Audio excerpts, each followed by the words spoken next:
നമസ്കാരം, മലയാളി വാർത്തയിലേക്ക് സ്വാഗതം. നമ്മൾ ഈ തിരഞ്ഞെടുപ്പിൽ ഏറ്റവും ആവേശകരമായി ആകാംക്ഷയോടെ ഉറ്റുനോക്കിയ ഒരു മണ്ഡലമാണ് പാലക്കാട് മണ്ഡലം. BJP ജയിക്കുമോ, LDF തോൽക്കുമോ, UDF വിജയിക്കുമോ, അങ്ങനെ ഒരുപാട് ചോദ്യങ്ങൾ ഉണ്ടായിരുന്നു. എന്തായാലും UDF മണ്ഡലം നിലനിർത്തിയിരിക്കുകയാണ്. രമേശ് പിഷാരടി പാലക്കാടിന്റെ MLA ആയി തിരഞ്ഞെടുക്കപ്പെട്ടിരിക്കുകയാണ്. രമേശ് പിഷാരടി MLA ഓഫീസ് ഉടൻ പാലക്കാട്ട് തുറക്കുമെന്ന ഒരു വാർത്ത കൂടി വരുന്നുണ്ട്. MLA എന്ന നിലയിൽ പൂർണ്ണ സേവനം ജനങ്ങൾക്ക് നൽകാനായി ഈ കാലയളവിൽ സിനിമയും സ്റ്റേജ് പ്രോഗ്രാമുകളും അദ്ദേഹം ഒഴിവാക്കുമെന്ന് നേരത്തെ തന്നെ അറിയിച്ചിരുന്നു. അതിനനുസരിച്ചുള്ള നീക്കങ്ങൾ അദ്ദേഹം നടത്തുകയാണ്. പൂർണ്ണ സമയം പാലക്കാടിന് വേണ്ടി പ്രവർത്തിക്കാനാണ് രമേശ് പിഷാരടിയുടെ നിലവിലെ നീക്കം. അദ്ദേഹം അത്തരത്തിൽ പൂർണ്ണ സമയം പാലക്കാടിനായി പ്രവർത്തിക്കുന്ന ജനപ്രതിനിധിയാകുമെന്നും പിഷാരടി വ്യക്തമാക്കി. ജില്ലയിൽ നിന്ന് 2 മന്ത്രിമാർ ഉണ്ടെന്നത് വലിയ നേട്ടം. വിദ്യാഭ്യാസം, ആരോഗ്യം എന്നീ മേഖലകളിൽ പ്രത്യേക ഊന്നൽ നൽകും. പാലക്കാട് ഗവൺമെന്റ് മെഡിക്കൽ കോളേജ് സുസജ്ജമാക്കുമെന്നും രമേശ് പിഷാരടിയുടെ ഉറപ്പ്. മന്ത്രി KA തുളസിയുടെ പിന്തുണ വലിയ പ്രതീക്ഷ നൽകുന്നുവെന്നും ജില്ലാ ആശുപത്രി നിർമ്മാണ പ്രവർത്തികൾ ഉടൻ പൂർത്തിയാക്കുമെന്നും രമേശ് പിഷാരടി വ്യക്തമാക്കി. പ്രചാരണ സമയത്ത് ഏറ്റവും കൂടുതൽ പേർ പരാതി പറഞ്ഞത് നെല്ല് സംഭരണത്തെക്കുറിച്ചാണ്. നെല്ല് സംഭരണത്തിന്റെ ബജറ്റിൽ തന്നെ തുക വകയിരുത്തിയുള്ള നടപടികൾക്ക് പരിശ്രമിക്കും. എല്ലാ തദ്ദേശ സ്ഥാപനങ്ങളും താരതമ്യേന കുറഞ്ഞ നിരക്കിൽ വിവാഹം, ആഘോഷങ്ങൾ എന്നിവ നടത്താനുള്ള ഓഡിറ്റോറിയങ്ങൾ പൂർത്തീകരിക്കുമെന്നും രമേശ് പിഷാരടി പറഞ്ഞു. ആശയങ്ങളുള്ള ചെറുപ്പക്കാരെ ഉയർത്തിക്കൊണ്ടുവരും. മികച്ച സ്റ്റാർട്ടപ്പ് ആശയങ്ങളുണ്ടെങ്കിലും പലർക്കും ആവശ്യമായ മൂലധനമില്ല. ഈ സാഹചര്യത്തിൽ ഇവർക്ക് വേണ്ട ഫണ്ടിന് സർക്കാർ മേഖലയിൽ മാത്രമല്ല മറ്റ് സംവിധാനങ്ങൾ വഴി നേടിയെടുക്കാൻ ശ്രമം നടത്തുമെന്നും പാലക്കാട് മണ്ഡലത്തിലുള്ള വ്യക്തികൾക്ക് പാലക്കാട് MLAയുടെ ഉറപ്പ്. ഗതാഗത കുരുക്ക് ഒഴിവാക്കാനുള്ള ബൈപ്പാസ് റോഡുകൾക്ക് ഊന്നൽ നൽകും. കൊച്ചി ബംഗളൂരു വ്യവസായ ഇടനാഴി യാഥാർത്ഥ്യമാകുന്നതോടെ പാലക്കാട് വലിയ തോതിൽ വികസിക്കണമെന്നും രമേശ് പിഷാരടി പ്രതീക്ഷ പങ്കുവച്ചു. ഗ്രാമങ്ങളും പട്ടണവും ചേർന്നതാണ് പാലക്കാട് മണ്ഡലം. സിറ്റി ഹബ് എന്ന രീതിയിൽ നഗരാസൂത്രണം നടത്തും. എല്ലാ വിഭാഗക്കാർക്കും ഇഷ്ടപ്പെടുന്ന മഹാനഗരമായി പാലക്കാടിനെ മാറ്റും. നഗരം വികസിക്കുമ്പോഴുള്ള മെച്ചം ഗ്രാമങ്ങൾക്കും തിരിച്ചും ഉറപ്പുവരുത്തുമെന്നും അദ്ദേഹം പറഞ്ഞു. പുതിയ MLA രമേശ് പിഷാരടി നിയമസഭയിലെ തന്റെ ആദ്യ അനുഭവങ്ങൾ പങ്കുവയ്ക്കുകയുണ്ടായി മാധ്യമങ്ങളോട്.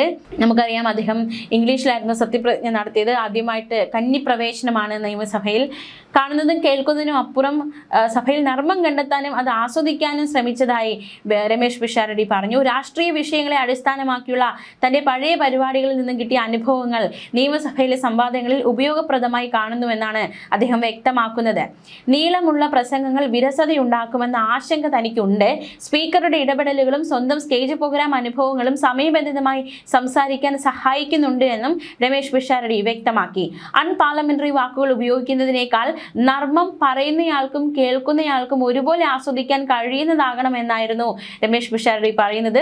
തിരുവഞ്ചൂർ രാധാകൃഷ്ണൻ സ്പീക്കർ ആകുന്നതിലെ സന്തോഷവും അദ്ദേഹത്തിൽ നിന്ന് നല്ല നർമ്മം പ്രതീക്ഷിക്കുന്നതായും രമേശ് പിഷാരടി വ്യക്തമാക്കി. പുറത്തുവരുന്ന വിവാദപരമായ വാർത്തകൾക്ക് വിപരീതമായി നിയമസഭയിൽ സൗഹൃദപരവും സ്നേഹസമ്പൂർണമായ ഇടപെടലുകളാണ് താൻ കണ്ടത്. രാഷ്ട്രീയപരമായ വിയോജിപ്പുകൾക്കിടയിലും മനുഷ്യരെന്ന നിലയിൽ ഒന്നിച്ചു നിൽക്കേണ്ടതിന്റെ പ്രാധാന്യം ജനപ്രതിനിധികൾ നൽകേണ്ട സന്ദേശമാണ് എന്നും രമേശ് പിഷാരടി വ്യക്തമാക്കി.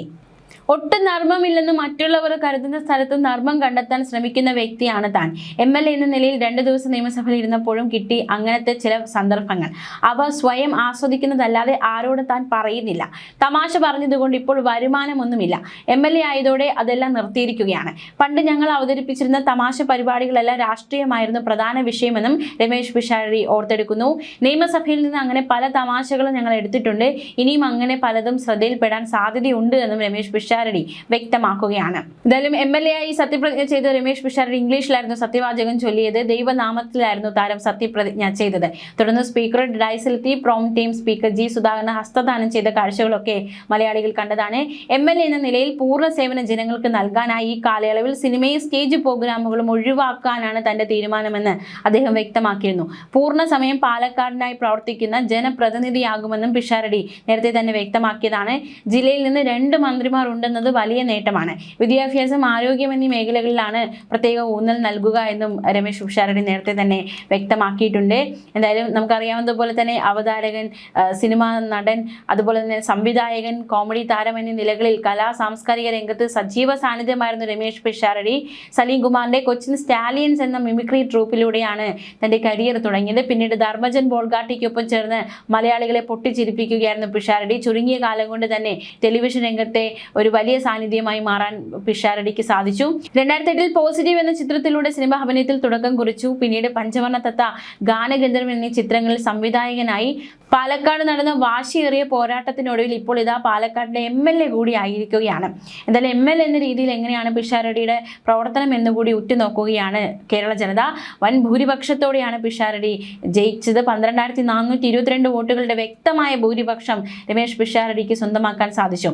രമേശ് പിഷാരടി 55,302 വോട്ടുകൾ നേടിയപ്പോൾ രണ്ടാം സ്ഥാനത്തെത്തിയ NDA സ്ഥാനാർത്ഥി ശോഭാ സുരേന്ദ്രന് 42,880 വോട്ടുകൾ മാത്രമേ കിട്ടിയുള്ളൂ. മാത്രമല്ല, നമുക്കറിയാം പാലക്കാടുമായി ബന്ധപ്പെട്ട് നടന്ന വിവാദങ്ങൾ, വിവാദ പ്രശ്നങ്ങൾ, പരാമർശങ്ങൾ, എങ്ങനെയാണ് രമേശ് പിഷാരടിക്ക് സ്ഥാനാർത്ഥിത്വം എത്തിയതെന്നതടക്കമുള്ള കാര്യങ്ങളൊക്കെ നമുക്ക് അറിയാവുന്നതാണ്.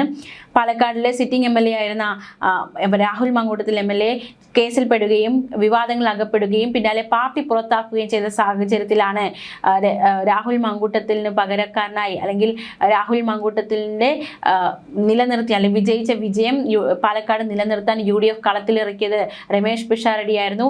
തുടക്കത്തിൽ തന്നെ പല രീതിയിലുള്ള ആശങ്കകൾ ഉണ്ടായിരുന്നു. സിനിമയിൽ നിന്ന് എത്തുകയാണ്, മാത്രമല്ല ഒരു പൊളിറ്റിക്കലായിട്ടൊരു ബേസ് ഇല്ല, അപ്പോൾ ഒരു വിജയം കണ്ടെത്താനാകുമോ എന്ന ചോദ്യങ്ങളൊക്കെ പാർട്ടിക്കുള്ളിൽ നിന്ന് തന്നെ ഉയർന്നിരുന്നു.